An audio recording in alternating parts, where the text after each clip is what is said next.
নাম কি? এখন তো আর কাফের নেই না। এদেশে আমরা ৯৬% মুসলমান, ৪% আছে অন্যান্য জাতি। তো ওরা তো জীবনে কোরআনে বাধা দেওয়ার সাহস পাবে না। তাহলে মুসলমান আমরা যারা ৯৬% দাবি করছি, যাদের ছোটকালে মুসলমানই দেওয়া আছে, এই মানুষগুলো যদি কোরআনে বাধা দেয়, আল্লাহর কোরআনের আয়াত অনুযায়ী ফতোয়া, তারা কি? এটা তো আমি বানালাম নাকি?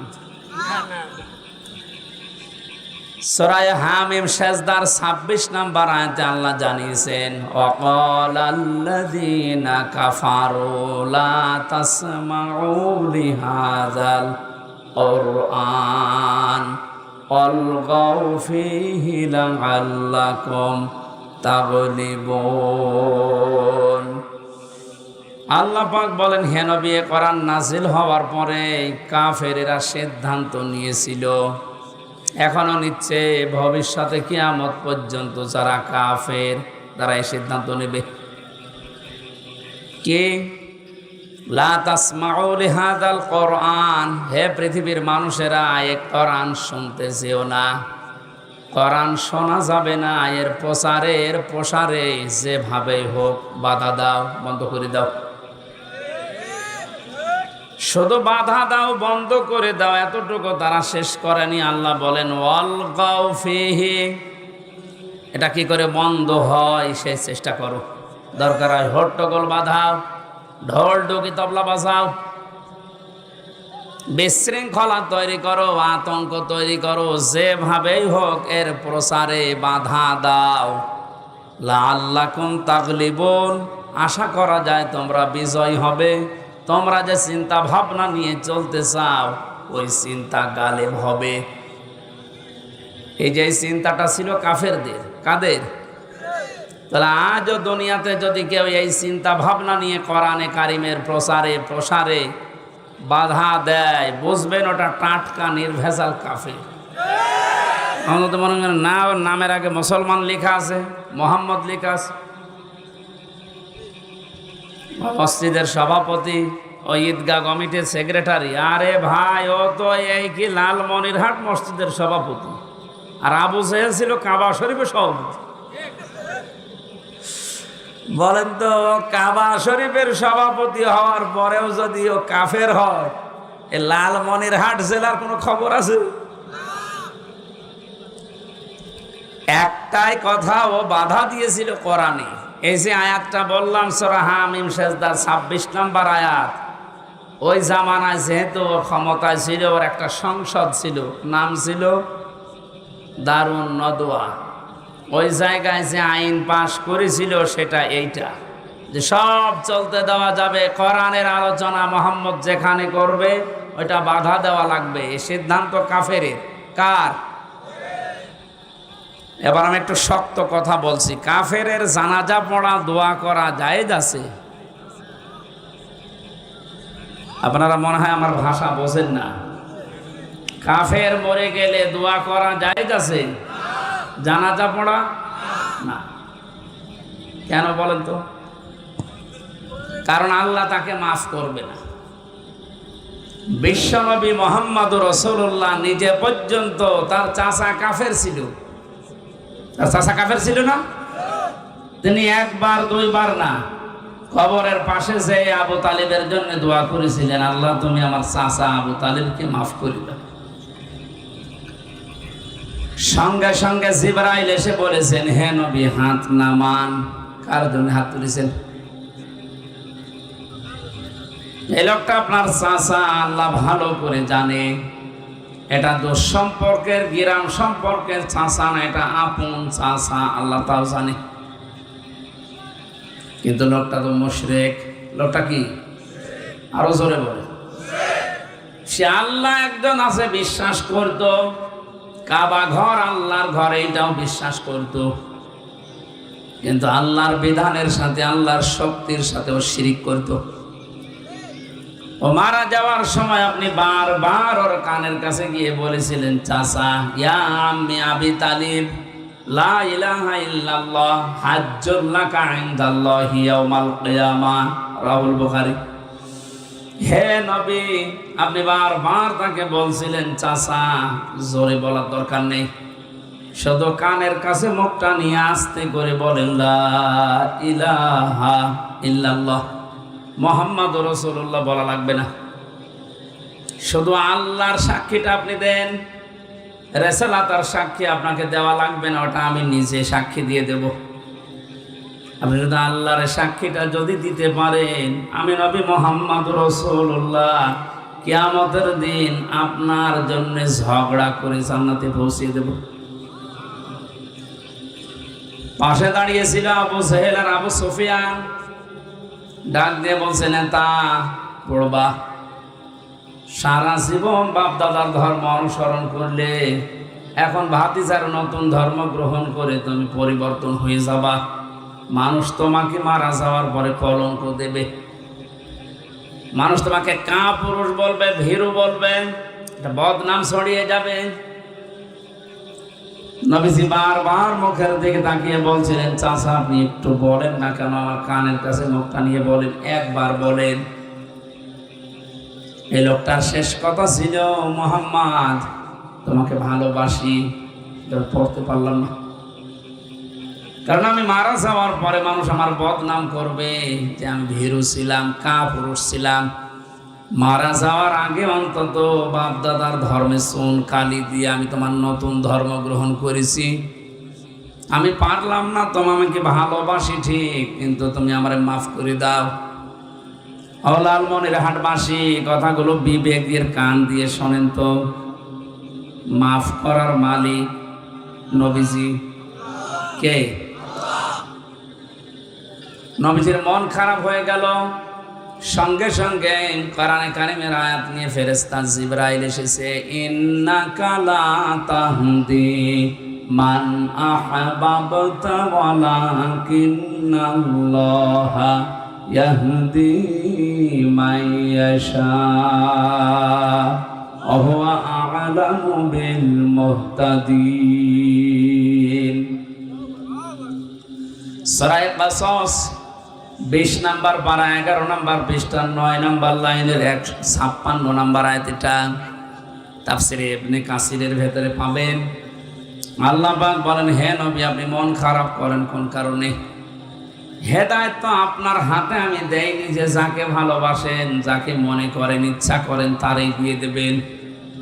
এটা আমি আল্লাহ নিজের হাতে রেখেছি, আমি জানি হেদায়েত কারে দেওয়া লাগবে। এই লোকটা আপনার চাচা, আমি তো দেখতে পাচ্ছি, আপনি বারবার চেষ্টা করলেন কিন্তু লোকটা তো মন নেই হেদায়েত নেওয়ার। এই জন্য আমি আল্লাহ ওকে হেদায়েত দেইনি, কারণ আমি আল্লাহ মানুষের মনের দিকে তাকিয়ে আছি, ওর মনটা কোন দিকে। এত কিছুর পরও আপনি যখন ওর কবরের পাশে দাঁড়িয়ে হাত তুলেছেন, আমি বাধ্য হয়েছি ফেরেশতা জিবরাইলকে দিয়ে আপনার হাত নামিয়ে দিতে।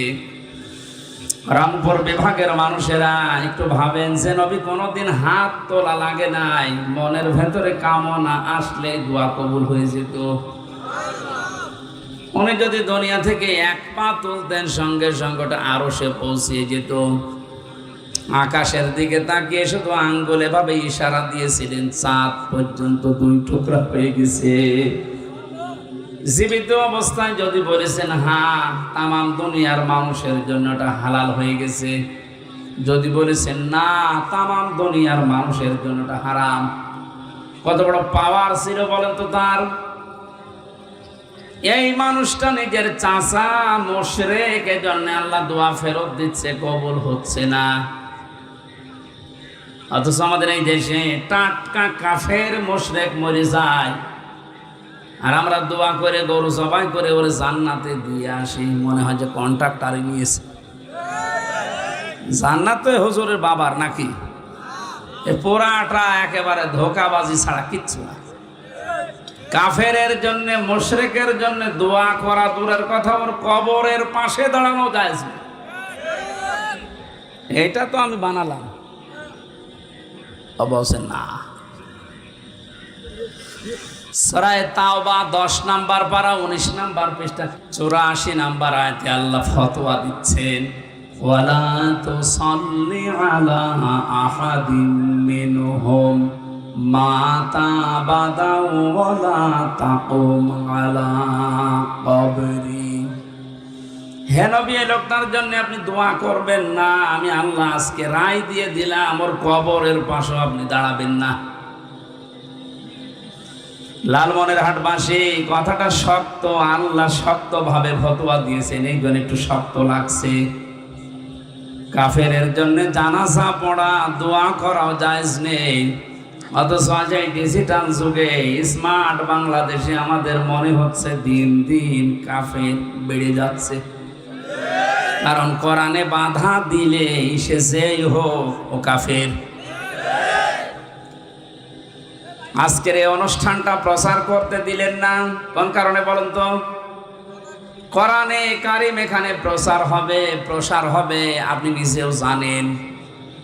তারপরও প্রতিহিংসার বশবর্তী হয়ে হিংসা করে, অহংকার করে যারা এই কাজ করতে দিলেন না, আপনি আর যাই মনে করেন, সূরা হামিম সেজদার 26 নম্বর আয়াত অনুযায়ী আপনি কাফের হয়ে গেছেন।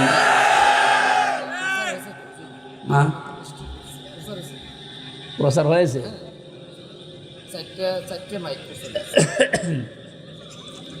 কেউ যদি বাধা দিয়ে থাকেন, সে তাওবা করবেন, নয়তো আপনার ঈমান নসিব হবে না, আপনি বেঈমান হয়ে মারা যাবেন। দ্বিতীয় নম্বর, কোরআনে কারীম এই পৃথিবীতে নাজিল হওয়ার পরে আজকের দিন পর্যন্ত কোরআন শুনতে এসেছে অনেকেই, বিশ্বাস করেছে কোরআনে কারীম আল্লাহর কিতাব। কিন্তু যখনই দেখে যে না, এগুলো আমাদের প্র্যাকটিক্যাল লাইফের সাথে মেলে না, এগুলো আমাদের জীবন চরিত্রের সাথে মিলছে না, ওই মানুষগুলো তখন আস্তে করে পেছন দিক থেকে কেটে পড়ে। আল্লাহর ভাষা, এরা টাটকা মুনাফিক। এটা এলাকায় নেই না, আপনি আন্দাজে বলেন না। কেউ যদি চলে না যায়, আপনি মুনাফিক বলতে পারেন না। এখন দেখেন যেটা উঠে চলে যাবে, ওইটা কি না? তাই বলে প্রয়োজন থাকলে যাওয়া দরকার আছে। وَإِذَا قِيلَ لَهُمْ تَعَالَوْا إِلَى مَا أَنزَلَ اللَّهُ وَإِلَى الرَّسُولِ رَأَيْتَ الْمُنَافِقِينَ يَصُدُّونَ عَنكَ صُدُودًا।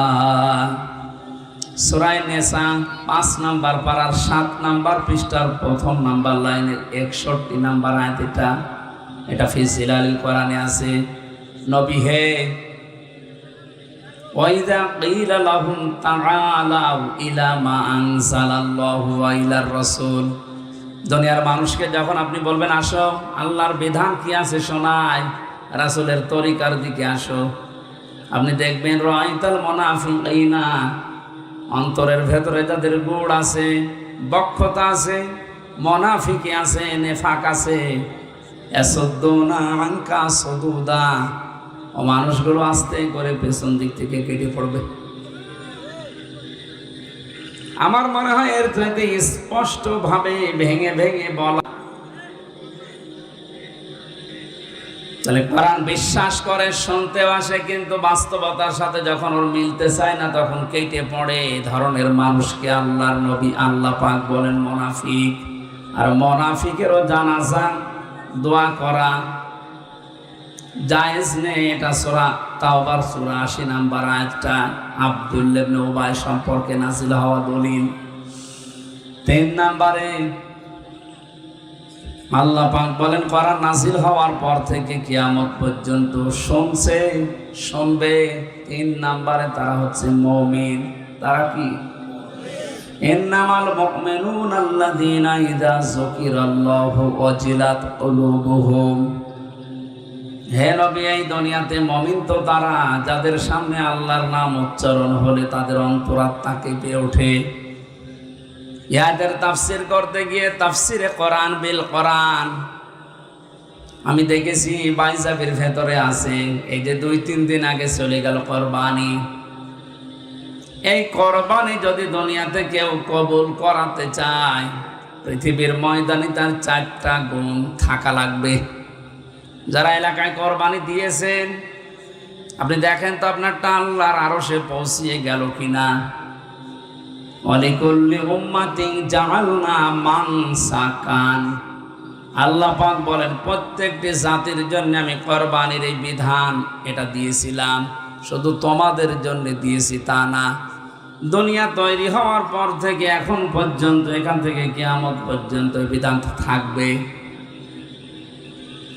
হ্যাঁ, তাদের ধরন হয়তো আলাদা ছিল, তাদের সিস্টেম ছিল, পদ্ধতি ছিল হয়তো ভিন্ন ভিন্ন। আদম আলাইহিস সালামের জামানা থেকে কোরবানি চলে আসতেছে। ওয়াতলু আলাইহিম নাবা আবনাই আদম বিল হক, এটা সূরা মায়েদার 26 নম্বর আয়াতের প্রথম অংশ। হে নবী, আপনি আদম আলাইহিস সালামের দুই সন্তানের কাহিনী সঠিকভাবে আপনার উম্মতদের সামনে তুলে ধরেন। তার সন্তানেরা হাবিল আর কাবিল কোরবানি দিয়েছিল। ওদের সিস্টেম ছিল চাটিয়াল ময়দানে কোরবানি জবাই করে রেখে আসতো পশু। যার টাকা হালাল, যার কর্মজীবন হালাল, আগুনের ঝলক আকাশ থেকে সেটা পুড়িয়ে ফেলতো। আর যার 2 নাম্বার টাকা, ওটার পোড়াতো না, ওইভাবেই থেকে যেত। এবার বলেন তো, এই আয়াত অনুযায়ী যেটা মাসলা বের হয়, এই শরীয়ত যদি এখন উম্মতি মুহাম্মদী আমাদের উপরে থাকতো, বাংলাদেশে কত কোরবানি পড়ে থাকতো বলেন? আমার তো মনে হয় 100 জনের 95 জনেরটা পড়ে থাকতো।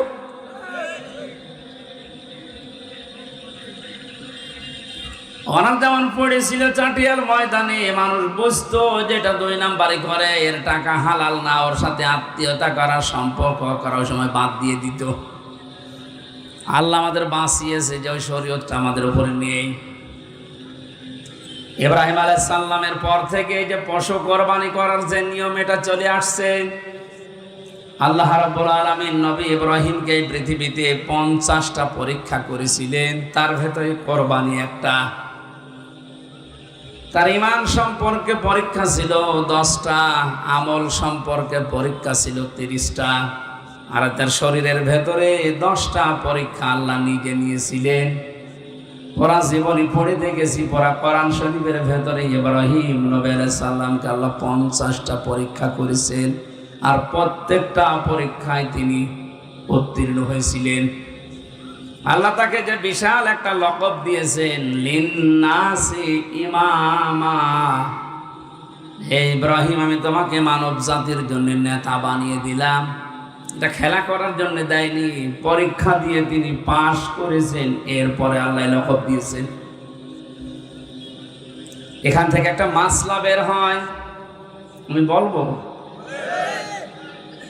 জাতির পিতা হযরত ইব্রাহিম নবী আলাইহিস সালাম 50টা পরীক্ষা দিয়ে পাশ করার পরে আল্লাহ তাকে লকব দিলেন, ক্বালা ইন্নী জাইলুকা লিন্নাসি ইমামা, হে ইব্রাহিম, আজকের এই দিন থেকে আমি তোমাকে মানব জাতির নেতা বানিয়ে দিলাম। সঙ্গে সঙ্গে নবী ইব্রাহিম আল্লাহকে বলেছিলেন, ক্বালা ওয়া মিন যুররিয়াতি, হে মাবুদ, এটা কি শুধু আমাকেই দিয়েছো? এই যে নেতৃত্ব দেওয়া, নেতা হওয়া, গাইডলাইন দেওয়া মানুষকে, এই গুণাবলী, এই গুণাগুণ, এই যোগ্যতা, এটা কি শুধু আমি পেলাম, নাকি আমার সন্তান আদি দুনিয়ায় যারা কিয়ামত পর্যন্ত আসবে, আমার সন্তানদের ভেতরে এরাও কি মানুষের নেতৃত্বের নেতা হওয়া, প্রতিনিধিত্ব করা, এটা পাবে? আল্লাহ সঙ্গে সঙ্গে জবাব দিয়েছেন, ক্বালা লা ইয়ানালু আহদিজ জালিমিন। এখানে যারা আলেম আছে, বিশেষ করে আরবি গ্রামার জানে, তারা বলেন তো ইয়ানালু এটা মোজারে, বর্তমান, ভবিষ্যৎ, প্রেজেন্ট, ফিউচার। আহদিজ জালিমিন, আল্লাহ জালিম না দিয়ে জালিমিন বহু বচন দিয়েছেন। আমার তো মনে হয় পৃথিবীতে হেদায়েত পাওয়ার জন্য, মানুষের মন পরিবর্তনের জন্য দুনিয়ার কিছু লাগবে না, শুধু কোরআনই যথেষ্ট। প্রতিটি শব্দের ভেতরে আপনি দেখবেন কিছু না কিছু লুকিয়ে আছে। আল্লাহ বলেন, ক্বালা লা ইয়ানালু আহদিজ জালিমিন, হে ইব্রাহিম, তুমি দোয়া করলে, আমার কাছে জিজ্ঞাসা করলে যে নেতৃত্ব দেওয়ার গুণাবলী, নেতা হওয়া, প্রতিনিধিত্ব করা, গাইডলাইন দেওয়া, এটা কি শুধু তুমি একা না, তোমার সন্তান আদিরাও পাবে? হ্যাঁ, তোমার সন্তানদের ভেতরে গুণাগুণ পাবে, কিন্তু জালেমদের জন্য এর ওয়াদা আমি আল্লাহ দিলাম না, কোন জালেম দুনিয়ায় নেতৃত্ব দিতে পারবে না। এই ফতোয়া তো আমার, বলেন। জালেমের জন্য নেতা হওয়া জায়েজ নেই, আল্লাহর পক্ষ থেকে নিষিদ্ধ।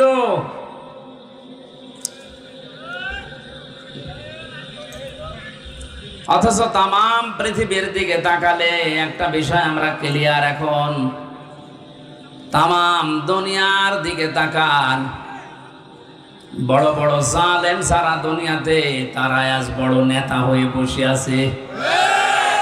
এটা ফিলিস্তিনে পাখির মতো মানুষ হত্যা করছে জালেমেরা, ওরাই দুনিয়ার বড় নেতা। তো জালেমের জন্য নেতা হওয়াই জায়েজ নেই। ইব্রাহিম নবী আলাইহিস সালাম আমাদের জাতির পিতা, উনি থেকে শুরু করেছে এই যে কুরবানি চলছে, চলবে কিয়ামত পর্যন্ত এই পশুর মাধ্যমে। আল্লাহ রাব্বুল আলামিন জানিয়েছেন, এটা সূরা হজের 34, 35, 36 নাম্বার আয়াতগুলোতে আছে, আল্লাযীনা ইযা যুকিরাল্লাহু ওয়াজিলাত কুলুবুহুম ওয়াস-সাবিরিনা আলা মা আসাবাহুম ওয়াল মুকিমিস সালাতি ওয়া মিম্মা রাযাকনাহুম ইউনফিকুন। একটু খেয়াল করে মিলান তো আপনার পেছনেরটা। এই যে 2-3 দিন ধরে যা করলেন, এই কোরবানিটা আসলেই কবুল হলো কিনা, নাকি টাকাগুলো সব খালি গোশতের ভেতরে চলে গেল? এক নম্বরে যাদের সামনে আল্লাহর নাম, আল্লাহর আয়াতের কথা, আল্লাহর বাণী উচ্চারণ করলেই তারা ভয়ে কেঁপে ওঠে, না জানি এগুলো আমার জীবনে আছে কিনা, আমি তো এগুলো মানতেও পারি না। তখন ওরা ভয় পায়, অন্তরের ভেতরে কাঁপ ধরে। এই গুণ আজ আমাদের ভেতরে নেই। আর আল্লাহর আয়াত শুনলে অনেকের বিদ্যা আরো বাড়ে। তার মানে আল্লাহর কথা শুনলে যারা ভয় পায় না, তাদের কোরবানি কবুল হয়নি। আমার ভাষা বোঝেন তো? 2 নম্বরে আস-সাবিরিনা আলা মা আসাবাহুম, দুনিয়াতে যাদের উপরে বিপদ আপদ আসলে যে মানুষগুলো ধৈর্য ধারণ করে। আয়াতের তাফসিরে আমি যত মুফাসসিরের কওল মিলিয়েছি, সব মুফাসসির আয়াতের ব্যাপারে একমত। পৃথিবীতে ইসলামের উপরে চলতে গিয়ে যার উপরে যত বড় বড় বিপদ আসবে, ওই লোকটা যদি সঠিকভাবে ধৈর্য ধারণ করতে পারে, ওর জীবনের কোরবানি ত্যাগ তিতিক্ষা তত তাড়াতাড়ি কবুল হবে। না, এ পর্যন্ত না বুঝলে আমি সামনে যাব না। এ পর্যন্ত বুঝেছেন? ইসলামের উপরে টিকে থাকতে গিয়ে যার বিপদ আপদ মুসিবত যত বেশি আসবে, আর ওই লোকটা যদি টিকে থাকার জন্য ধৈর্য ধারণ করে ওভারকাম করার জন্য চেষ্টা চালায়, ওর জীবনের কোরবানি শুধু পশু না, ওর যে ত্যাগ তিতিক্ষা যা করেছে ইসলামের জন্য, যত কষ্ট সহ্য করেছে, ওইগুলো সব তাড়াতাড়ি আল্লাহর দরবারে কবুল হবে। এবার আপনি মিলান আপনার হচ্ছে কিনা। আপনি কি করেছেন ইসলামের জন্যে? কয়দিন কষ্ট করেছেন ইসলামের জন্যে? কয়দিন আপনি আতঙ্কে থেকেন ইসলামের জন্যে?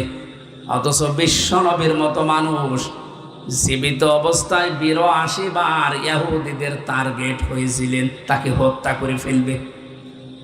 আপনার জীবনে এরকম কোনো মুসিবত কষ্ট নেই। আপনার বিভিন্ন লাইন দিয়ে টাকা পয়সা আসে, আপনি ওইগুলো উত্তোলন করেন, খান আর আল্লাহ আল্লাহ করেন, আপনার কোনো বিপদ নেই। না, আপনার জীবনের কোরবানি তাড়াতাড়ি কবুল হওয়ার জন্য আয়াতের এই দ্বিতীয় শব্দের দিকে খেয়াল করবেন, আস-সাবিরিনা আলা মা আসাবাহুম। তাদের উপরে বিপদ আপদ আসলে তারা ওরা ওভারকাম করার জন্য চেষ্টা চালায়। হ্যাঁ, হতাশ হয়ে পড়ে না, হতাশ করে না, কি হয়ে গেল, কি হচ্ছে, আর হবে না, না, ও মানুষগুলো ওগুলো থেকে পরিত্রাণ পাওয়ার জন্যে, ওই বিপদকে ওভারকাম করার জন্য তারা চেষ্টা চালায় ধৈর্যের সাথে, এই বিশ্বাস নিয়ে যে আল্লাহ আমাদের সাথে অবশ্যই আছেন। কোরআনে কারিমে আল্লাহ বারবার আমাদের জানিয়েছেন, ইন্নাল্লাহা মা'আস সাবিরিন, অবশ্যই আমি আল্লাহ সবের যারা ধৈর্যশীল তাদের সাথে আছি। আপনি পুরা কোরআনে এমন কোন কথা পাবেন, ইন্নাল্লাহা মা'আস যালিমিন, আমি জালেমদের সাথে আছি? বলেন নেই। 2-3 দিন আগে যেহেতু এই বিধানটা আমাদের এখনো পর্যন্ত চলমান চলে যাচ্ছে, আপনি একটু মিলিয়ে দেখবেন, যদি কবুলই না হয় তাহলে আপনি দিলেন কেন? আপনি ওই টাকাগুলো দিয়ে গরু জবাই করে যদি এই গোশত খাওয়ারই উদ্দেশ্য হতো, আমার মনে হয় 1 বছর ওই টাকা দিয়ে আপনি গোশত খেতে পারতেন। সুতরাং কোরবানি কবুল হয়েছে 2 নম্বরে তাদের, এই পৃথিবীতে যারা বিপদে আপদে মুসিবতে ধৈর্য ধারণ করে টিকে আছে। 3 নম্বর হল মুকিমিস সালাত, যারা দুনিয়াতে নামাজকে দাঁড় করানোর জন্য চেষ্টা চালায়। যদি বলেন হ্যাঁ আমি তো করি, না, আপনি নামাজ পড়েন, আপনি নামাজ পড়েন, আমিও নামাজ পড়ছি, কিন্তু নামাজ দাঁড় করানোর জন্য, কায়েম করার জন্য আমাদের কোনো চেষ্টা নেই। আরো এই চেষ্টা যারা করে তাদেরকে আমরা আরো বাঁশ দেই। আরে ভাই, পড়া কোরআনে শুধু 1 জায়গায় পাবেন নামাজ পড়ো, আর 82 জায়গায় আছে নামাজ দাঁড় করাও। একের মর্ম বুঝে আপনি সারা জীবন নামাজ পড়তেছেন, 82 বার যে আল্লাহ বললে আকিমুস সালাত, নামাজকে দাঁড় করাও। হ্যাঁ, বাংলাদেশে আজ নামাজের অনুষ্ঠান হয়, 5 ওয়াক্ত মসজিদে আজান হচ্ছে, ইমাম আছে, খতিব আছে, নির্ধারিত সময়ে একামত দিয়ে নামাজ হচ্ছে কাতার সোজা করে। কিন্তু এই নামাজ থেকে 27টা শিক্ষা আল্লাহ দিতে চায়, একটা শিক্ষা আমাদের ব্যক্তি জীবন থেকে আন্তর্জাতিক জীবন পর্যন্ত নেই। শুধু কাতার সোজা করো ইমাম যখন বলে, 16 সাল থেকে পর্যন্ত এই 3 বছর বাদ দিয়ে আমি যতবার কাবায় গেছি, মসজিদে নববীতে গেছি, ওই দেশের নিয়মই প্রথমে কাতার সোজা করো, আরবিতে এটা বলে। ইমাম সাহেব আগে তাকিয়ে বলে আগে কাতার সোজা করো। ওই সময় 16 সালেও বুঝি নাই, 17, 18, 19, 20 চলে গেল, আমার বুঝে আসে নাই। বাকি 3 বছর তো জেলে ছিলাম, এখন বুঝেছি যে এটা কেন বারবার বলা লাগে। ইমাম যখন বারবার ঘোষণা দেয় যে আপনারা কাতার সোজা করেন, কাতার সোজা করেন, আমি যতটা বুঝি এই শব্দের দ্বারা, সত্যি যদি মানুষ এখান থেকে শিক্ষা নিত যে কাতার আমাদের সোজা করা লাগবে। এই কাতারের ভেতরে আমাদের রাজনৈতিক মতপার্থক্য থাকতে পারে, এক একজনের এক একটা আদর্শ আছে, কিন্তু এখানে আল্লাহর একটা বিধান পালন করা হবে, সেটা সেজদা। সেটা কি বলেন বলেন? এখানে একটা বিধান মাত্র পালন করব, তাই আমরা সব এক হয়ে গেছি। এখানে আওয়ামী লীগ, বিএনপি, জাতীয় পার্টি, জামাত, জাসদ, বাসদ নেই, সব এখন আমরা এক। আপনি আজ পর্যন্ত শুনেছেন নামাজের কাতারে দাঁড়িয়ে কোনো বিএনপি বলেছে ওই আওয়ামী লীগ চলে যা পেছনে বলেছে? আপনি ওখানে আল্লাহর একটা বিধান পালন করবেন, এক হয়ে গেলেন সব। 15 বছর মামলা চলছে আপনার সাথে, যার সেই লোকটা আপনার পাশে দাঁড়িয়েছে, আপনি তাকে বের করে দেন না। কি নিলেন এই কাতার থেকে? এটা যদি সত্যি আপনি পরিবার, সমাজ, রাষ্ট্রে নিয়ে যেতে পারতেন, এই দেশে আমার মনে হয় কোনোদিন কোনো মানুষ অত্যাচারিত আর হতো না। কারণ নামাজের একটা কাতার থেকে শিক্ষা নিয়েছি যে এখানে আল্লাহর একটা বিধান পালন করবো, শুধু সবাই মিলে সেজদা দেব। এই জায়গায় যেমন সব কাঁধের সাথে কাঁধ মিলিয়ে আমি এক হয়ে গেছি, এখান থেকে বাইরে যখনই যাব তখন কিন্তু সব আমরা এক, বিশেষ করে আল্লাহর বিধানের ক্ষেত্রে। তখন আল্লাহর বিধানে হাত দেওয়ার সাহস এই দেশে কেউ করতো না। এটা তো নামাজের কাতারে গেল। এই কাতারটা পৃথিবীর 57টা মুসলিম রাষ্ট্র, এখন সবাই তো নামাজ পড়ছে। যদি এই শিক্ষাটা নিত যে আমরা সব এক, তাহলে ফিলিস্তিন আমার মনে হয় স্বাধীন হয়েছে তো। ওখানে অত্যাচার করার সাহস কেউ পেত না, কারণ আমরা সবাই কাতার সোজা করে ফেলেছি। হচ্ছে না। কোরবানি কবুল হওয়ার জন্য নামাজকে আজ দাঁড় করাতে হবে আমাদের। নামাজের পঠিত বিষয় থেকে 25টা, আর নামাজের অনুষ্ঠান থেকে 27টা। এই 52টা শিক্ষা আল্লাহ আমাদের জীবনে দিতে চান। কিয়ামত পর্যন্ত হায়াতে নামাজ পড়িয়েই যাচ্ছি, একটা শিক্ষাও নিতে পারি না, আপনার কোরবানি কবুল হচ্ছে না। 4 নম্বরটা আরো কঠিন। وَمِمَّا رَزَقْنَاهُمْ يُنْفِقُونَ। আল্লাহ পাক বলেন, হে নবী, দুনিয়াতে যার যতটুকু সামর্থ্য আছে, ওই টাকা পয়সা বলেন, অর্থ সম্পদ বলেন, তার মেধা, যোগ্যতা, তার ক্ষমতা, তার প্রভাব প্রতিপত্তি, যার যতটুকু আছে সে যেন আল্লাহর জন্য, মানবতার জন্য ব্যয় করে। আপনার কতটুকু ব্যয় হচ্ছে? আপনার যোগ্যতা, আপনার মেধা, আপনার ক্ষমতা বলেন। আপনি তো কোরবানি করে আসলেন 2.5 লাখ টাকা দিয়ে, আপনার ক্ষমতাটা কতটুকু মানবতার জন্য, আল্লাহর বিধানের জন্য আপনি ব্যয় করতে পারছেন? আপনি নিজেকে প্রশ্ন করেন। এখানে মিম্মা রাযাকনাহুম ইউনফিকুন, রাযাক মানে শুধুমাত্র ক্ষীর না, শুধুমাত্র রুটি না, খাবার না, ভাত না, যে যেখানে আছে জীবন চালাতে যা লাগে ওইটাই তার রিজিক। চেয়ারম্যানের রিজিক হচ্ছে তার এই ইউনিয়নের ক্ষমতাটা, ওসি সাহেবের রিজিক তার থানায় যে পাওয়ার, যে চেয়ারটা আছে ওইটা, প্রধানমন্ত্রীর ক্ষমতা সারা বাংলাদেশের 18 কোটি মানুষের উপরে যেটা, এইটা। সুতরাং যে যেখানে আছি আমার এই রিজিক যেন আল্লাহর জন্যে, মানবতার জন্য ব্যয় হয়। আর ভাই, কারো ওপরে জিজ্ঞাসা করে রাগঝাল না করে নিজের সাথে মিলালেই তো পারেন। এই 4টা গুণ যাদের ভেতরে পাওয়া যাবে তাদের কোরবানি আল্লাহ বলেন কবুল হয়ে গেছে। অবাশিরিল মুখবিতিন, এই আয়াতের আগের শব্দ। হে নবী, আপনি যে মানুষগুলো বিনয়ী, মুখবিত যারা, এদেরকে আপনি সুসংবাদ দেন যে তাদের জীবনের ত্যাগ, তিতিক্ষা, কোরবানি আল্লাহ কবুল করে নিয়েছে। আল্লাহ আজটা আমাদের বাস্তব জীবনে মেনে চলার তৌফিক দাও, বলেন আমিন। আমার ভাইরা, আমি যেটা বোঝানোর জন্য পর্যন্ত এসেছিলাম, আপনার সামনে আল্লাহর নাম উচ্চারণ হলে, আল্লাহর বিধানের কথা বললে আপনি কি সত্যিই ভয় পান? আপনার ভেতরে কি কম্পন সৃষ্টি হয়? এটা ইমানদারের প্রথম গুণাগুণ লক্ষণ। 2 নম্বরে, আল্লাহর আয়াত যখন তাদের সামনে পড়া হয়, ওদের ইমান যা আছে আল্লাহ বলেন ইমানটা আরো বেড়ে যায়। বাড়ি যাওয়ার আগে তারা সিদ্ধান্ত নিয়ে যায়, আল্লাহ দুনিয়া একদিকে গেলেও আমি তোমার পথে থাকবো, আলা রব্বিহিম ইয়াতাওয়াক্কালুন, দুনিয়া একদিকে যাক আমি তোমার উপরে ভরসা করে চলবো, এই সিদ্ধান্ত নিয়ে বাড়ি যায়। তাহলে 3টা গুণ আমি আয়াতে বলেছি।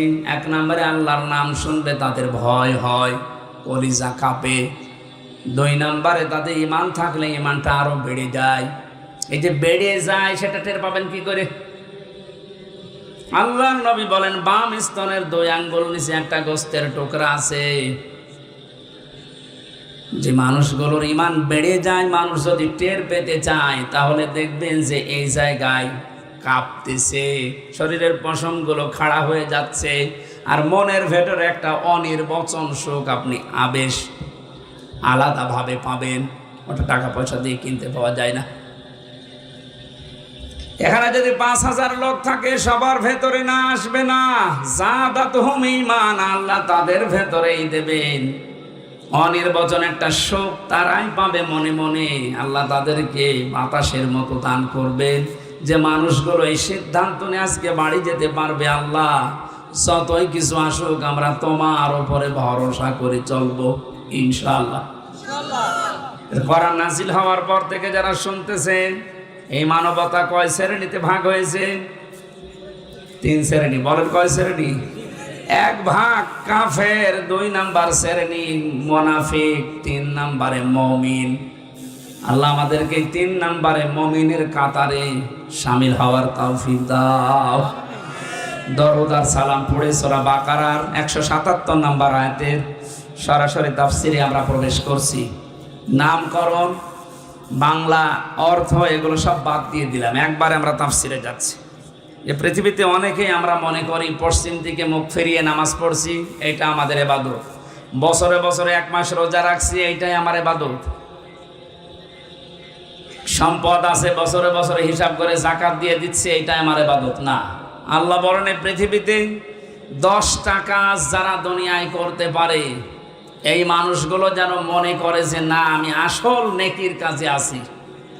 শুধু পশ্চিম দিকে মুখ ফেরানো, নামাজ পড়া, 1 মাস রোজা রাখা, এইটাই নেকির কাজ না। কে বলছেন বলেন তো? কথা বুঝতেছেন? আমাদের এই ধারণা যাদের আছে, আল্লাহ এই ধারণার উপরে কোড়াল দিয়েছেন। এজন্য শব্দটা প্রথমে দিয়েছেন লাইসা, কখনোই না। লাইসাল বিররান তুওয়াল্লু ফুজুহাকুম কিবালাল মাশরিকি ওয়াল মাগরিবি। কেউ যদি মনে করে আমি পশ্চিম দিকে পূর্ব দিকে মুখ ফিরিয়ে নামাজ পড়ি, এটাই আমার হয়ে গেল নেকির কাজ, আল্লাহ বলেন কখনোই না, এটা নেকির কাজ আসল না। ওয়ালাকিন্নাল বিররা মান আমানা বিল্লাহ, আসল নেকির কাজ ওইটা যে লোকটা আল্লাহতে বিশ্বাসী। কিতে? এখন যদি বলেন আমি তো আল্লাহকে বিশ্বাস করি, আরে ভাই এটা তো আমি সেই কায়দা যখন পড়েছি তখন থেকেই পড়ে এসেছি, কিন্তু মর্ম মানিয়ে বিল্লাহ এটা বুঝি নাই। এখন বুঝতেছি যে কি বলেছিলাম সেই 2001 সালে। আমি ওই সময় ভর্তি হয়েছিলাম মাদ্রাসায়, ওই সময় কি বলেছিলাম এখন টের পাইনি, এখন টের পাচ্ছি যে বিল্লাহ কারে বলে। এখানে যারাই পড়েছেন ছোটবেলায় আমানতু বিল্লাহি কামা হুয়া বিআসমাইহি ওয়া সিফাতিহি ওয়া ক্বাবিলতু জামিয়া আহকামিহি ওয়া আরকানি, এটা কায়দা শেষে নেই? পড়েছেন না? কি পড়েছিলেন? সরাসরি বলছে একেবারে বাংলা ভাষায়। কেউ যদি বলে আল্লাহ আমি মুত্তাকি, আমি সাদিকিন, আমি নেককার, আল্লাহ বলেন তোকে দুনিয়ায় 10টা গুণ অর্জন করা লাগবে। এখানে যারাই বসে আছেন শুধু বড় বড় জামা গায়ে দিয়ে, পাগড়ি মাথায় দিয়ে, জোব্বা গায়ে দিয়ে যদি মনে করেন হাতে আমার তসবিহ আছে, আমি নেককার হয়ে গেছে, আমি মুত্তাকি, আমি আল্লাহর ওলি, আল্লাহ বলেন না, 10টা গুণ তোর ভেতরে থাকা লাগবে। তাহলে আমি আল্লাহর ভাষায় তুই সাদিকিন, সত্যবাদী, তুই ইমানের দাবিতে সত্যবাদী, তুই মুত্তাকি। আর মুত্তাকিদের জন্য আমার বাগান, আমার জান্নাত আমি বানিয়েছি। আলোচনাটা খুব গুরুত্বপূর্ণ, এখন থেকেই শুরু করা লাগবে এই 10টা গুণ অর্জন করার। 1 নম্বরে গুণ হচ্ছে আল্লাহ বিশ্বাসী। কিসে? আল্লাহকে যদি বলে আমি ঈমান এনেছি, আল্লাহ তোমার উপরে বিশ্বাস করি, এই পৃথিবীতে কমপক্ষে তাকে 4টা কাজে আঞ্জাম দেওয়াই লাগবে, যেটা কায়দায় পড়ানো হয় ছোটবেলায়। আল্লাহ বলেন আমানতু বিল্লাহ, কেউ যদি বলে আল্লাহ আমি ঈমান এনেছি আল্লাহর উপরে, কোন আল্লাহ? কামা হুয়া, যার অস্তিত্ব আছে। লালমনিরহাটবাসী আমরা এমন আল্লাহকে বিশ্বাস করি যার অস্তিত্ব নেই। আমার মনে হয় ভাষাটা কঠিন হয়ে যাচ্ছে। আমরা কি এমন আল্লাহকে বিশ্বাস করি যার অস্তিত্ব নেই? বলেন। আমানতু বিল্লাহি বলার পরেই তো বলা হয় কামা হুয়া, আমি এমন আল্লাহকে বিশ্বাস করি যার অস্তিত্ব আছে। এতটুকু আপনি শেষ করেননি, দ্বিতীয় বাক্যে বলেছিলেন বিআসমাইহি, আমি এমন আল্লাহকে বিশ্বাস করি যার নাম আছে। কি আছে? এখন যদি বলেন অন্যান্য জাতি যারা আছে, আপনি হিন্দুদেরকে বলেন, খ্রিস্টানদেরকে বলেন, বৌদ্ধদেরকে বলেন, ইহুদিদেরকে বলেন, ওরাও এগুলো মানে। ওরাও বলে আমরা আল্লাহকে বিশ্বাস করি, তার অস্তিত্ব আছে। হয়তো আমরা যাকে বলছি আল্লাহ, ওইটা ওরা বলছে না। ওরা 33 কোটি দেবতা মনে করেন, ওদের অস্তিত্ব নেই। বলেন না কেন? তাহলে আমাদের কথা প্রথম ওদের কথার সাথে মিল আছে। দ্বিতীয় নম্বরটা বিআসমাইহি, আমরা এমন আল্লাহকে বিশ্বাস করি যার নাম, বলেন বলেন, হিন্দুদের বলেন, ওরাও বলবে আমরা এমন দেবতায় বিশ্বাস করি যার নাম আছে। আপনার দেবতার নাম কয়টা? আমাদের আল্লাহ যাকে বলি তার নাম কয়টা বলেন তো? ৫,০০০। ৯৯টা শুধু কায়দার পেছনে আছে। তাফসিরের ভাষায় আমি পেয়েছি আল্লাহর নাম আছে ৫,০০০। আপনি ৫,০০০ শুনে সুবহানাল্লাহ বলছেন। হিন্দুদেরকে বলেন আপনাদের দেবতার কয়টা? ৩৩ কোটি। তার মানে ওদের যে দেবতা, আমাদের যে মালিক, যে আমরা বলি আল্লাহ, তার অস্তিত্ব আছে, ওদেরও অস্তিত্ব আছে, ওদেরও নাম আছে, আমাদেরও নাম আছে। ৩ নাম্বারটায় যান। আল্লাহ বলেন সিফাতিহি, শুধু নাম নিয়ে আমি শেষ করিনি, আমার প্রতিটি নামের গুণাগুণ আছে, কার্যকারিতা আছে। আপনি ওদেরকে জিজ্ঞাসা করেন, আপনি নাম দিয়েছেন ৩৩ কোটি দেবতা, প্রতিটির আলাদা আলাদা নাম আছে, ও নামের কোন গুণাগুণ আছে, কার্যকারিতা আছে, এবার মিলবে না। আমরা আমাদের মালিকের নাম পেয়েছি রাজ্জাক, এই জন্য উনি রিজিক দাতা। এই পৃথিবীতে কাউকে না খাওয়িয়ে আল্লাহ মেরে ফেলেছেন, তাহলে তার রাজ্জাক নামের বদনাম হয়ে যাবে। এই দায়িত্বটা দুনিয়ায় কেউ নিতে পারে না আজ পর্যন্ত, কিয়ামতের আগে কেউ নিতেও পারবে না। এই জন্য রিস্কের দায়িত্ব কার? এই চিন্তা আপনাকে করা দরকার নেই। আপনার কপালে যতটুকু রিজিক লেখা আছে অতটুকু আপনাকে আল্লাহ দেবেই। এখান থেকে প্রমাণ হয় যারা আল্লাহকে রাজ্জাক বলে বিশ্বাস করে তারা যেন কোনোদিন অবৈধ কোনো ইনকামে পা না বাড়ায়। তাহলে আমরা এমন আল্লাহতে বিশ্বাস করি যার নাম আছে, নামের গুণাগুণ আছে। রাজ্জাক নাম নিয়ে উনি বসে নেই, নাম তিনি দেখিয়েছেন যে আমি রিজিক দিতে পারি। তাহলে এই নামে যারা বিশ্বাসী তারা কোনোদিন অবৈধ ইনকাম করে আল্লাহর নামের উপরে কলঙ্ক দিতে পারে? আজ তাকান বাংলাদেশের দিকে, কত মানুষ অবৈধভাবে ইনকাম করছে না করছে না? আরে ভাই, আপনার রিজিক যাওয়াটা আসবেই। কত কিছু আপনি অবৈধভাবে ইনকাম করে রেখে যাচ্ছেন। আপনার এই ইনকামের টাকার ভাগ নেওয়ার জন্য আপনার ছেলে, মেয়ে, বউ, ভাই এরা বসে আছে না? মানে কিন্তু আপনি ইনকাম করলেন অবৈধভাবে, যে গোনাটা পেয়েছেন এই গোনার ভাগ নেওয়ার জন্য দুনিয়ায় কেউ বসে নেই। বসে আছে? এই জন্য রাজ্জাক আমরা যারা বিশ্বাস করি, আল্লাহ রাজ্জাক।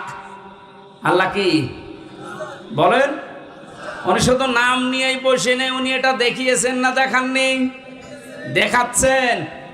এই জন্য আমরা যারা বিশ্বাস করবো আল্লাহ তুমি রাজ্জাক, দুনিয়া উল্টিয়ে গেলেও কোনো অবৈধ কাজে পা বাড়ানো আমাদের উচিত হবে না। একটা একটা করে আল্লাহর ৫,০০০ নামের ব্যাখ্যা যদি করা হয়, সব আমি বলতে পারি কোরআন দিয়ে। আপনি এবার অন্য ধর্মের দিকে বলেন, দুর্গা নাম দিয়েছে, ফসলে বরকত দেয় এই জন্য নাম দিয়েছে দুর্গা। ওদের নাম আছে, নামের গুণাগুণ আপনি মিলান, দুর্গাকে ফসলের ভেতরে রেখে আসেন, ফসল সহ দুর্গা চুরি হয়ে যাবে। এটাকে আমি বেশি বলে ফেললাম। এর পরের শব্দগুলো মিলবে না কোনো ধর্মের সাথে। এই জন্য আমি এমন আল্লাহর উপরে ঈমান এনেছি যার অস্তিত্ব আছে, যার নাম আছে, নামের গুণাগুণ আছে। আপনি নামের গুণাগুণের দিকে তাকান। মহান আল্লাহ নাম নিয়েছেন রব। কি নিয়েছেন? এই রবটা নিয়েই তিনি বসে নেই, এর গুণাগুণের কার্যকারিতা তিনি দেখাচ্ছেন। সেই জন্ম থেকে শুরু করে পর্যন্ত আমার আল্লাহ রব নামের কারণে আমাকে নেই থেকে হামজা বানিয়েছে। ও লালমনিরহাটবাসী, একটু ভাবেন তো রবের এই শব্দের দিকে। আল্লাহ শুধু নাম নিয়ে যদি বসে থাকতেন, বাবার এই বীর্যটা মায়ের রেহেমের ভেতরে পড়ার পরে আল্লাহ পাক যদি রব নামটা না নিতেন, সত্য কথা বলছি, কেউ আমরা দুনিয়ায় আসতে পারতাম না। উনি নামটা নিয়েছেন রব। এ নাম নেওয়ার কারণে পৃথিবীর ময়দানে তাকান, ফালিয়ানজুরিল ইনসানু মিম্মা খুলিক, খুলিকা মিম্মা দাফিক। আল্লাহ পাক বলেন, মানুষ কি তার জন্মের দিকে একটু নজর করে না? কি দিয়ে আমি তারে বানালাম, কি দিয়ে তাকে আমি বানিয়েছি। এই যে মিম্মা দাফিক, ইয়াখরুজু মিন বাইনিস সুলবি ওয়াত তারাইব, এই দুইটা শব্দের ব্যাখ্যায় আমি তাফসিরে দেখেছি। বাবার এই স্ফলিঙ্গ দিয়ে নাপাক পানিটা যখন বের হয়ে যায়, মায়ের রেহেমের ভেতরে পড়ার সঙ্গে সঙ্গে আমার আল্লাহ 40 দিন 40 দিন 40 দিন পাল্টাতে থাকে, আর 4টা জিনিস বানায় 6 মাসের ভেতরে। একটু খেয়াল করে শুনবেন। বাবার এই নাপাক পানিটা মায়ের রেহেম পর্যন্ত যাবার পরে যখন 6 মাস 40 দিন 40 দিন 40 দিন এভাবে পাল্টাতে 6 মাস হয়ে যায়, আল্লাহ পাক বলেন, আমি যে রব নাম নিয়েছি, চাওয়ার আগেই প্রয়োজন পূরণ করে দেই, এই শব্দটা আমি খেলা করার জন্য নেইনি। চুল, রগ, হাড় আর পর্দা বানায় এই নাপাক পানিটা দিয়ে। মায়ের রেহেমের ভেতরে যে থলিটা আছে নাপাক পানির, ওইটা দিয়ে আরো 4টা জিনিস আমি বানাই, রক্ত, গোশত, চর্বি আর চামড়া। 4 4 8টা জিনিস এক হয় 6 মাসে। ফেরেশতারা তখন আমাকে জিজ্ঞাসা করে যে এটার আকৃতি কি দেবেন বলেন। ওয়াল্লাযী ইউসাউবিরুকুম ফিল আরহামি কাইফা ইয়াশা, সূরা আলে ইমরানে আছে। তিনি সে আল্লাহ যিনি মায়ের পেটের ভেতরে রেহেমের ভেতরে তোমাদের আকৃতি তৈরি করেন। এজন্য বডি বানিয়েছে ফেরেশতারা, আর এই আকৃতি এটুকু বানিয়েছে আল্লাহ নিজের কুদরতি হাত দিয়ে। জোরে বলেন সুবহানাল্লাহ।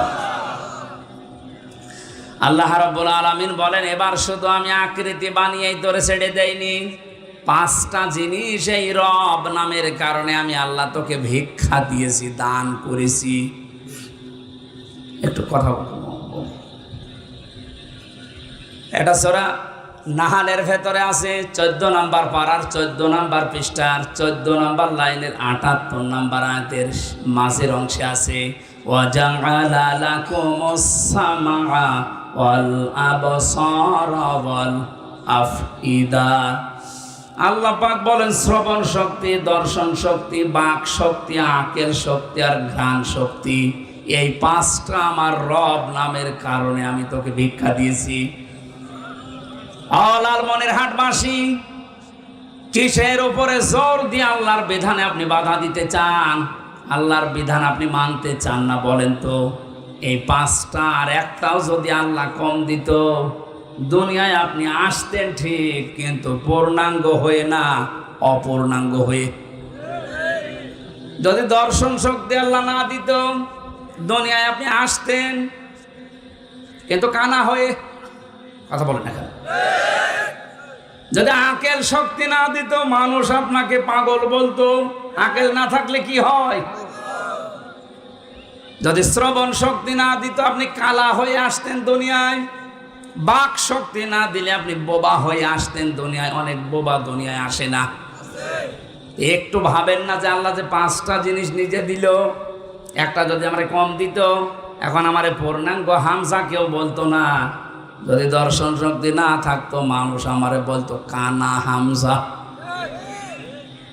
এটা যে কত বড় নিয়ামত, কিয়ামত পর্যন্ত আমি হামজা সেজদায় পড়ে থাকলেও চোখের এই নিয়ামতের শুকরিয়া হবে না।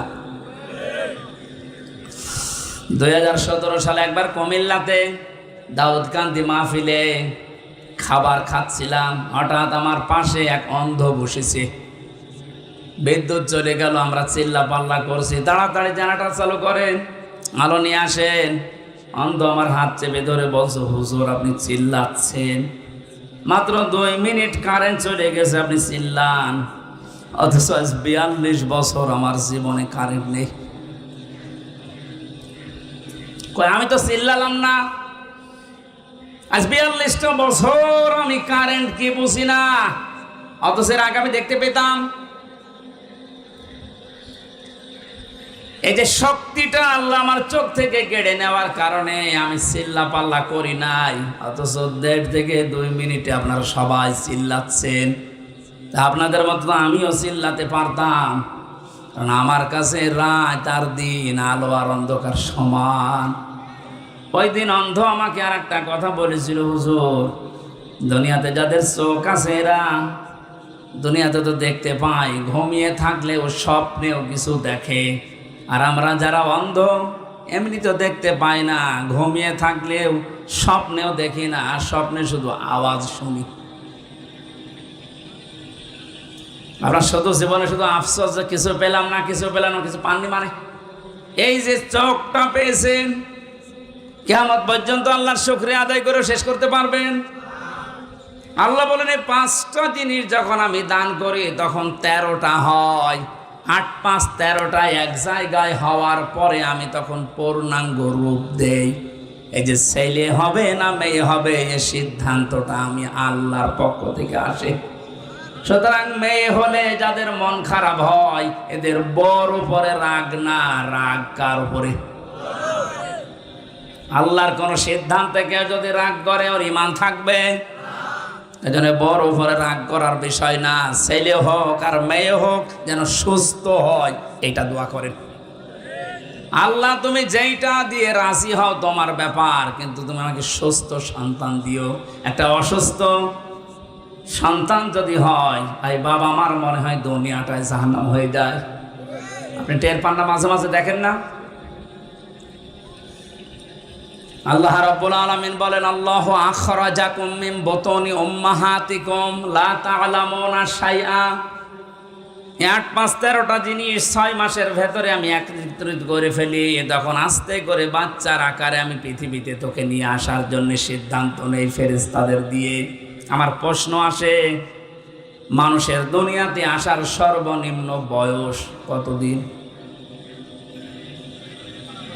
আপনারা কি এই কবরের মতো হয়ে গেলেন? বুঝতেছেন কথা? দুনিয়াতে আসার সর্বনিম্ন বয়স কতদিন? 6 মাস। কতদিন? 6 মাসের আগে আপনি দুনিয়া আসতে পারবেন না। এখন যদি বলেন কই বিয়ে হয়েছে 3 মাস, সন্তান চলে এসেছে দুনিয়ায়, বুঝতে হবে ওটা আসল বাবার না, ওটা আগের বাবার। এটাকে আমি বানালাম? এখানে একটা তথ্য আছে, এবার শোনেন। আল্লাহ রাব্বুল আলামিন বলেন হামালাতুহু উম্মুহু কুরহা ওয়া ওয়াদাআতুহু কুরহা ওয়া হামলুহু ওয়া ফিসালুহু 30 শাহরা। সূরা আহকাফ 26 নম্বর পারার 2 নম্বর পৃষ্ঠা 13 নম্বর লাইনের 14 নম্বর আয়াতের মাঝের দিকে আছে 15 নম্বর আয়াতের। আল্লাহ রাব্বুল আলামিন বলেন তোর মা তোকে কষ্টের পরে কষ্ট সহ্য করে পেটে বহন করেছিল, আর দুনিয়াতে নিয়ে এসে দুধ পান করানো পর্যন্ত কষ্ট করেছিল 30 মাস। কয় মাস? এই যে সালাসুনা শাহরা, কত মাস? বলেন বলেন। আমার এবার 2টা প্রশ্ন আছে এখানে। পেটে বহন করা থেকে দুনিয়াতে আসা পর্যন্ত মানুষের আল্লাহ বয়স দিয়ে দিলেন কতদিন? বলেন বলেন। আমরা কি 30 মাস মায়ের পেটে থাকি? কয় মাস? 10 মাস 10 দিন। এর নিম্নে সর্বনিম্ন 6 মাস। এই যে সর্বনিম্ন 6 মাস, এটা কোথায় পেলে? আর এখান থেকে মাসলা কি আসে বলেন?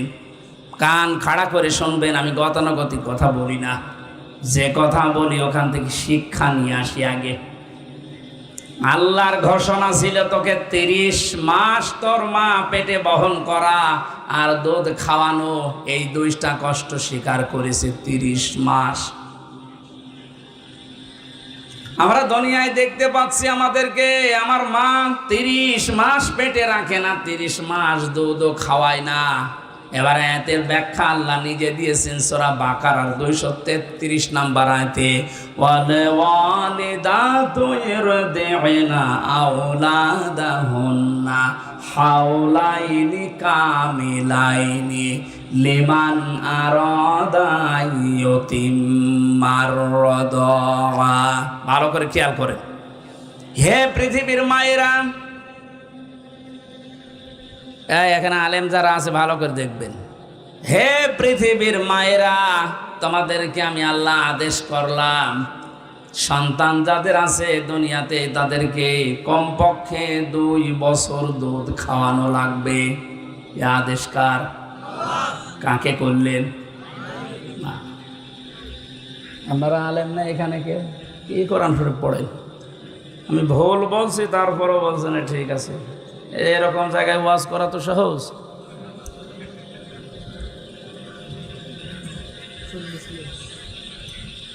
এখানে শব্দটা দিকে তাকান, ওয়াল ওয়ালিদাতু ইরদি'না আওলাদাহুন্না হাওলাইনি কামিলাইনি। এটা হাওলাইনি কামিলাইনি শব্দ দিয়ে বসুন। আইয়ুতিম্মার রাদা, এটা তো মুযাক্কার শব্দ। আল্লাহ কোনো মাকে দুধ খাওয়াও সন্তানকে 2 বছর কোরআনে বলেননি, বলেছে দায়িত্ব বাবার। মুযাক্কার দিয়েছে, মুআন্নাস আল্লাহ দেয়নি। তাহলে দুধ খাওয়ানো এ দায়িত্ব বাবার না মার? বাবার কোনো মেশিন পত্র আছে? খাওয়াবে কি দিয়ে? তাহলে আল্লাহর আয়াত ভুল।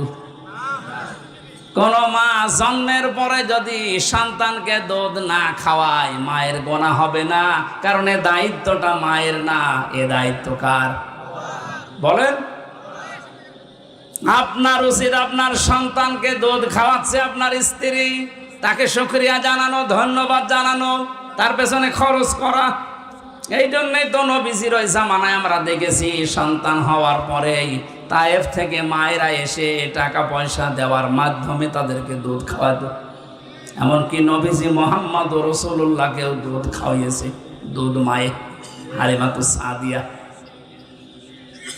আমি আবার বলছি, এখান থেকে যে শিক্ষাটা এখনো বের হয়নি, ভালো করে খেয়াল করেন। তাহলে হাওলাইনি কামিলাইনি মানে 2 বছর। কয় বছর? এই আয়াত দ্বারা প্রমাণ হয় দুধ খাওয়ানো লাগবে সর্বনিম্ন 2 বছর, এর ঊর্ধ্বে হবে না। আপনি 2 বছর পর্যন্ত হয়, আমরা হিসাব করে দেখি 24 মাস। কয় মাস? সূরা আহকাফের এই 15 নম্বর আয়াতে আল্লাহ ঘোষণা ছিল কি, সালাসুনা শাহরা, তোর মা তোকে পেটে বহন করা আর দুধ খাওয়ানো সব মিলে দায়িত্ব পালন করেছে 30 মাস। 30-এর ভেতরে 24 বাদ গেলে কত থাকে? এই যে মাসলা বিজ্ঞান এবং হাদিস দ্বারা প্রমাণ, এই পৃথিবীতে সন্তান মায়ের পেটে 6 মাস সর্বনিম্ন থাকায় লাগবে। যদি 6 মাসের আগে কোনো সন্তান দুনিয়ায় আসে, আপনি বিশ্বাস করে নিতে পারেন ওটা অবৈধ যার সন্তান। পৃথিবীতে যারা যার সন্তান হয়ে আসে তাদের 13টা কাজ বেশি বেশি পাওয়া যায়। সূরা কলমের তাফসিরে আছে। 1 নম্বরে এই দুনিয়াতে যার সন্তান যারা আসে তাদের প্রথম কাজ হচ্ছে তারা নবী বিদ্বেষী হয়। আল্লাহর নবী মুহাম্মদুর রাসূলুল্লাহকে তারা গালিগালাজ করে, অপমান করে। আর এই সংখ্যাটা সবচাইতে বেশি ফ্রান্সে। আপনি মাঝে মাঝেই তাকান, ওই দেশ থেকে কিছুদিন পর পরেই মুহাম্মদুর রাসূলুল্লাহকে অপমান করা, গালি দেওয়া, উল্টাপাল্টা কথা বলা, এটা এমনি এমনি আসে না। তামাম দুনিয়ায় 228টা রাষ্ট্র আছে। এই সমস্ত রাষ্ট্রের জরিপ বের হয়, আপনি জানুয়ারি মাসে জরিপ দেখবেন। এই 228টা রাষ্ট্রের সবচাইতে বেশি অবৈধ সন্তান জন্ম হয় দুনিয়ার বুকে ফ্রান্সে। ওদের দেশে জন্মের আগে সন্তান বেশি হয়, বিয়ের আগে। আর বিয়ের আগে হলে ওটা বৈধ না জারজ? জারজ সন্তানের কাজ কয়টা? 13টা। কয়টা? আর 1 নম্বরে নবীকে গালিগালাজ করা, অপমান করা। দুই নম্বরে তারা এই পৃথিবীর ময়দানে উতুল্লিম বাদা যালিকা সানিম, ওরা কোরআন বিরোধী হবে, কোরআনে কারিমের আওয়াজকে সহ্য করতে পারবে না।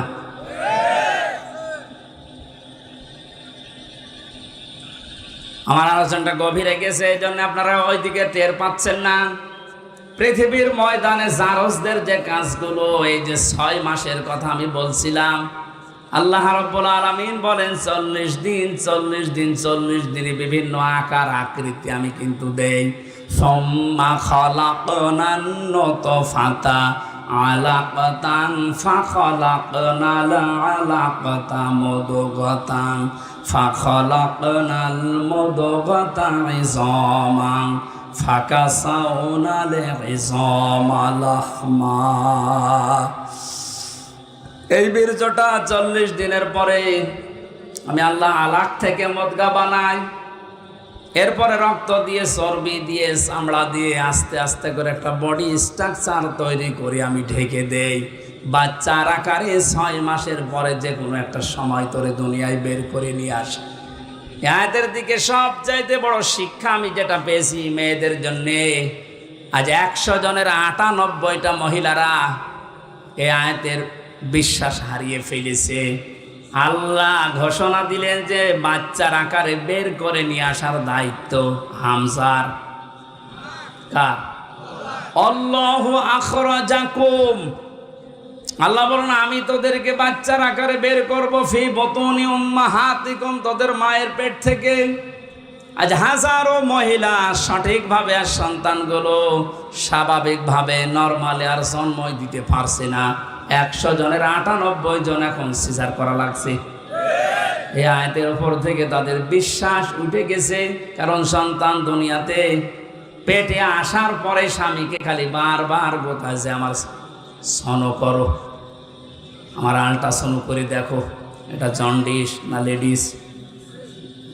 বারবার দেখতে দেখতে আমার মনে হয় পেটে সন্তান আসার পর থেকে এই 6 মাসে অনেক মহিলা 9-12 আল্ট্রাসাউন্ড করে। শেষে আল্লাহ পাক বলেন তোর দায়িত্ব আমি ছেড়ে দিলাম, যা। বীর্য থেকে শুরু করে 6 মাস পর্যন্ত আমার দায়িত্ব ছিল, এখন আর আমার উপরে তোর ভরসা নেই, তোর ওই হাইব্রিড জিনিস আমি কেটে বের করব। সম্মানিত মা বোনের, আজ পর্যন্ত শুনেছেন কোন কুকুরের সিজার লেগেছে? সিজার করা লাগবে না তা বলছি না, সিজার করার জন্য যে পদ্ধতিগুলো আছে ওইগুলো অনুসরণ করেন আপনি। নরমালে চেষ্টা করার পরে ডাক্তারদের বোর্ড বসবে, সিদ্ধান্ত দেবে ডাক্তারেরা, এরপরে সর্বসম্মতিক্রমে শেষ পর্যায়টা শুরু হবে। অথচ এখন চিন্তা ভাবনা নেই, নিয়ে যাবেন ভালো বউ কেটে খুঁতো করে দেবে। আর একটা সিজার করার পরে আমার মনে হয় বাস্তবতা যেটা, ওটা সারাটা জীবন ওই মেয়েটার সাথে সংসার করা বড় কঠিন হয়ে যায়। আমার মা বোনের একটু ধৈর্য ধারণ করা দরকার। একটা কুকুরের দিকে তাকালে দেখা যায় প্রতি বছরে 5টা 7টা 10টা 12টা করে বাচ্চা জন্ম দিচ্ছে, কোনোদিন আজও সিজার লাগে নাই। ওর ভরসা, ওর তাওয়াক্কুল যতটুকু আল্লাহর উপরে, অতটুকু ভরসাও এখনো পর্যন্ত আমাদের আল্লাহর উপরে তৈরি হয়নি। নেই থেকে পূর্ণতায় পৌঁছিয়ে দেওয়ার দায়িত্ব যার, তার আরবিতে নাম রব। আরবিতে নাম কি?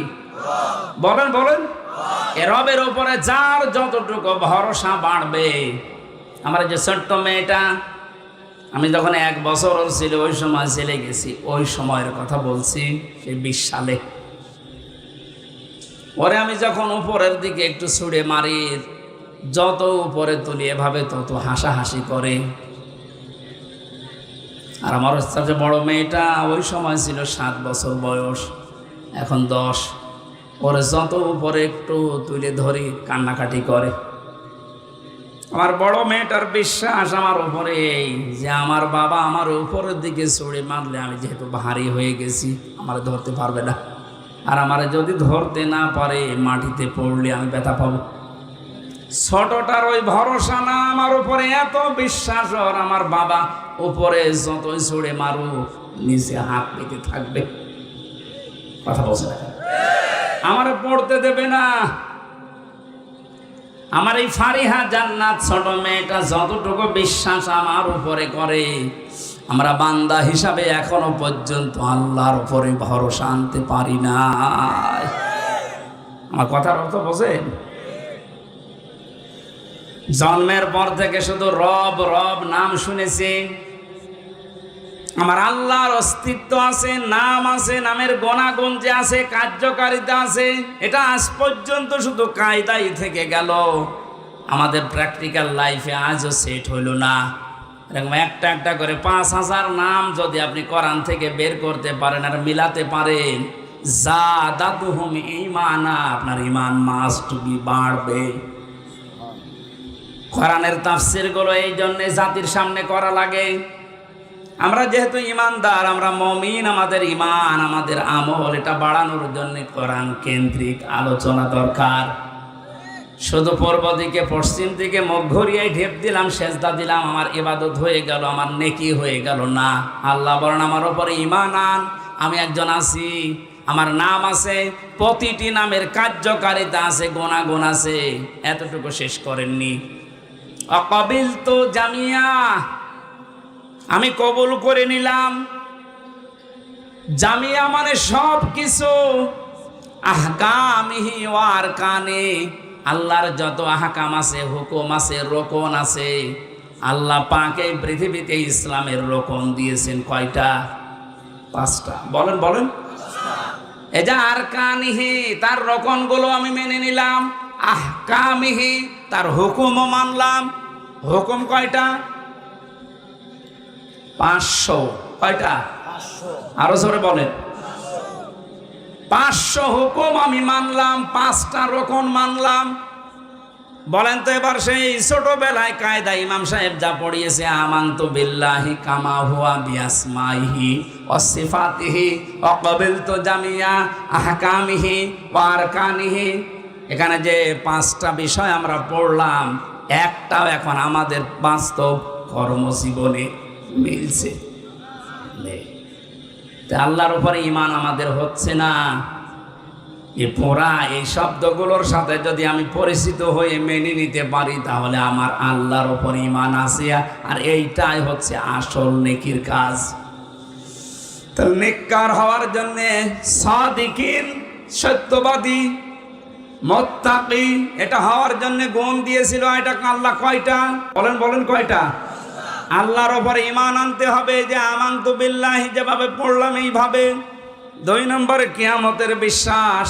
3 নম্বরে ফেরেশতা আছে, ফেরেশতা লিখতেছে, এটা বিশ্বাস করা।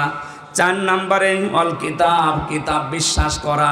5 নম্বরে অন্নাবিয়্যিন, নবীদের বিশ্বাস করা। নবীদের বিশ্বাস করা মানে এই দুনিয়াতে আল্লাহ যত নবী পাঠিয়েছেন, সব নবীর উপর আমাদের ঈমান আছে। আমরা যেহেতু মুহাম্মদুর রাসূলুল্লাহর উম্মত, এনার উপরে আর কোনো নবী নেই, পরেও কোনো নবী নেই, এই বিশ্বাস এটা ঈমানের অঙ্গ। এটা নেককার হওয়ার জন্যে, সত্যবাদী হওয়ার জন্য এই গুণটা লাগবে। অথচ এটা পুরা অস্বীকার করে কাদিয়ানীরা। ওরা মুহাম্মদুর রাসূলুল্লাহর পরে আরো নবী আছে এই কথা বলে।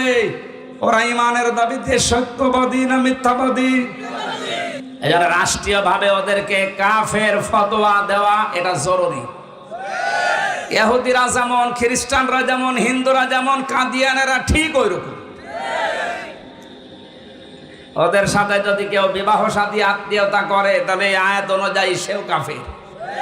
কাফেরের সাথে আত্মীয়তা করা জায়েজ আছে? বলেন। আপনি 10টা গুণের ভেতরে 5 নম্বরে ছিল এইটা, ওয়ান্নাবিয়্যিন, আমরা নবীদেরকে বিশ্বাস করি বহু বছর। নবীদের ভেতরে মুহাম্মদুর রাসূলুল্লাহ নেই? আরো জোরে বলেন। সুতরাং আজকে থেকে 96% এই মুসলমানের দেশে যারা দায়িত্বে আছেন, আমাদের অভিভাবক, তাদের তো এই কোরআন বিশ্বাস করা অনুযায়ী কাজ করা দরকার। রাষ্ট্রীয়ভাবে সংসদে আইন পাশ করা দরকার। কাদিয়ানীরা কাফের, কাফের, কাফের। হ্যাঁ, এটা হয়তো পর্যন্ত যাবে না, কিন্তু আরো সে চলে গেছে। এই আয়াতটা কিয়ামতে আমার পক্ষে সাক্ষী দেবে। 6 নাম্বারটা একটু কঠিন। আমি শেষ করে দেব, এইবারটা আসলটা শুরু হচ্ছে। ওয়াতাল মালা আলা হুব্বিহি যাবিল কুরবা ওয়াল ইয়াতামা ওয়াল মাসাকিন ওয়া ইবনাস সাবিল ওয়াস সাইলিনা ওয়া ফির রিকাব। নিজের প্রয়োজন আছে, নিজের টাকা পয়সা লাগবে, এরপরেও যে মানুষগুলো নিজের নিকট আত্মীয় স্বজন, এই ভালো করে খেয়াল করেন, নিজের নিকট আত্মীয় স্বজনের কথা আল্লাহ আগে দিলেন। এতিম, মিসকিন, মুসাফির, সায়েল ভিক্ষুক যারা, বন্দি যারা, এই মানুষগুলোর জন্য যাদের টাকা পয়সা নিজে লাগবে, এরপরও এদের পেছনে খরচ করে। এর থেকে মাসলা বের হয়, দুনিয়াতে নিজের সম্পদ যে মানুষগুলো ভাইয়ের, বোনের, জনগণের, এদের জমি জায়গাগুলো জাল দলিল করে উল্টা পাল্টা করে লিখে নেন। আপনি মনে করবেন জাহান্নামে একটা টিকিট আপনি বুক করে আসলেন। এদেশে তো নেই। এদেশের একজনের নাম শুনলাম, এক জেলার 4 ভাগের 1 ভাগই তার। সবই তো বৈধভাবে পেয়েছে। যত টাকায় আপনি এদেশে বেতন পান না কেন, পুরা একটা জেলার 4 ভাগের 1 ভাগ আপনি কিনতে পারবেন। যে কিনেছে অবশ্যই 2 নাম্বারই করে। এই আয়াত অনুযায়ী যে মানুষগুলো এভাবে অবৈধভাবে মানুষের জমি জায়গা ফাঁকি দিয়ে জাল দলিল করে উল্টা পাল্টা করে খাচ্ছেন, আপনি বিশ্বাস করে নিতে পারেন আপনি নামাজ পড়েন, রোজা রাখেন, হজ করেছেন, কিন্তু জাহান্নামে একটা টিকিট আপনার নামে বুক হয়ে গেছে। আমার তো এই আয়াত পড়ার পরে মনে হয় বাংলাদেশে 100 জনের প্রায় 70 জন এ রাস্তায় আছে। ওরা বোনকে আর ফুফুকে মনে করে এগুলো বাইরের সম্পদ, এদেরকেও যে টাকা পয়সা সম্পদ আদি বাবারটা দেওয়া লাগে, এটা জরিমানা মনে করে। তুমি ছেলে, তোমার যেমন বাবার সম্পদে ভাগ আছে, মেয়েটা ও বাবা কি ধার করে নিয়ে এসেছিল। এই জন্য বোনের সম্পদ দেওয়ার সময় যারা এই মনে করে যে যা সব দিয়ে গেলাম, তোর সম্পর্ক ধুয়ে মুছে গেল, আপনার সাথে আল্লাহরও সম্পর্ক ধুয়ে মুছে যাবে। ওয়াল্লাযীনা ইয়াসিলুনা মা আমারাল্লাহু আইয়ুসালা বিহি। এই আয়াত অনুযায়ী আল্লাহ নির্দেশ দিচ্ছে যাদের সাথে আত্মীয়তার সম্পর্ক আছে রক্তের, এটা ভালো করে খেয়াল রাখো, জোড়া লাগাও। ধর্ম বাপ পাতিস, ধর্ম বোন বছরে বছরে 3-4 বার করে যায়, আর নিজের আপন বোন, আপন ফুফু ও 10 বছরও একবার যায় না, গরিব বলে পরিচয়ও দেয় না, এমন মানুষ নেই। আপনি নামাজ পড়তে পারেন, রোজা করতে পারেন, দাড়ি বড় রাখতে পারেন, আপনি এখনো পর্যন্ত আল্লাহর সাথে সম্পর্ক ইমানের দাবিতে সত্যবাদী হতে পারেননি। আপনার সম্পদ প্রয়োজন আছে, তারপরও নিকট আত্মীয় যাদের দরকার এদের খোঁজ খবর রাখা, এটা যে ফরজ অনেকে জানেই না। আর এটা জানার পরেও অনেকে মানতে পারেন না তার স্ত্রীর কারণে। নিজের ভাইকে, নিজের ফুফুকে, নিজের চাচাতো ভাইকে, এই সমস্ত মানুষগুলোর খোঁজ খবর রাখলে অনেক বউ আছে স্বামীর উপরে রাগ করে। নবীজি বলেন, এই মেয়ে, যদি তুমি চাও তোমার স্বামীর হায়াত বেড়ে যাক, ও আরো বেশি দিন বেঁচে থাক, ওর সম্পদ আদি, ওর সম্মান দুনিয়ায় আরো বেড়ে যাক, তাহলে স্বামীকে সব সময় পেছন দরজা দিয়ে এটা বলবার, স্বামী নিজের নিকট আত্মীয় স্বজনগুলো অন্তত ঠিক রাখো, এগুলোর সাথে সম্পর্ক তৈরি আরো বাড়াও। কিন্তু এগুলো আরো কাট করার জন্য অধিকাংশ মেয়েরা চেষ্টা চালায়। তার মানে সেই মহিলারা চায় যে তার বোন, তার ভাই, তার চাচা, তার ফুফুর সাথে সম্পর্ক দরকার নেই। আমার মনে হয় সে মনে মনে চায় যে আমার স্বামী মরি যাক।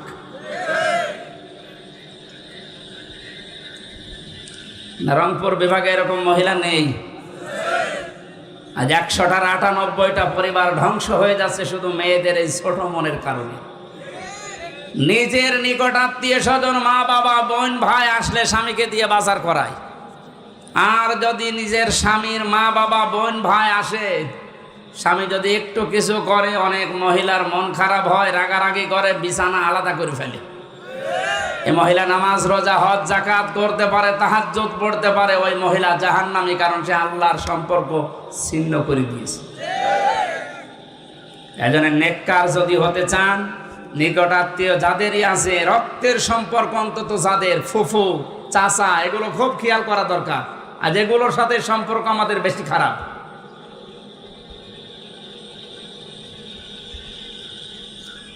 এরপরে আল্লাহ দিয়েছেন আকামাস সালাতা ওয়া আতাজ যাকাতা, যারা নামাজ কায়েম করে সম্পদ থাকলে যাকাত দিয়ে দেয়। আল মুফুনা বিআহদিহিম ইযা আহাদু, যখন সে ওয়াদা করে দুনিয়ার কোনো মানুষের সাথে জীবন গেলেও সেটা পূরণ করে।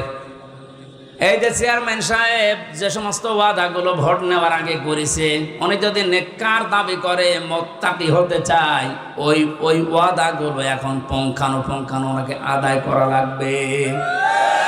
শুধু ওনার একা, এদেশে যত দায়িত্বশীল আছে সবার জন্য আপনি যদি সত্যি মনে করেন আল্লাহর কাছে আমি তাকওয়াবান, আমি সাদিকিন, আমি সত্যবাদী আল্লাহর কাছে, তাহলে যে ওয়াদায় যার সাথে করেন না কেন অবশ্যই আপনার ওয়াদা জীবন গেলেও ঠিক রাখতে হবে। বিশ্বনবী একটা ওয়াদা ঠিক রাখতে গিয়ে 3 দিন 3 রাত এক জায়গায় বসেছিলেন, তারপর ওয়াদা ভুলে যাননি। এরপর আল্লাহ দিয়েছেন সাবিরিনা ফিল বাসা ওয়াদ-দাররা ওয়া হিনাল বাস। পৃথিবীর ময়দানে যে মানুষগুলো বিপদ আপদ আসবে কিন্তু ধৈর্য ধারণ করে, সচ্ছল অবস্থায় অসচ্ছল অবস্থায় যারা ধৈর্যের পরীক্ষা দেয়, জন্মের পর থেকে শব্দটা আমিও শুনতেছি যে ধৈর্য ধৈর্য ধৈর্য। কি এটা? এই 3টা বছর জীবন থেকে না গেলে আমি টের পেতাম না। ধৈর্য কাকে বলে, কত প্রকার, কি কি, কিছু না হলো কিছু আমি টের পেয়েছি। যেন বাস্তবতায় আমাদের এখনো বিপদই আসে না, ধৈর্য ধরবেন কি?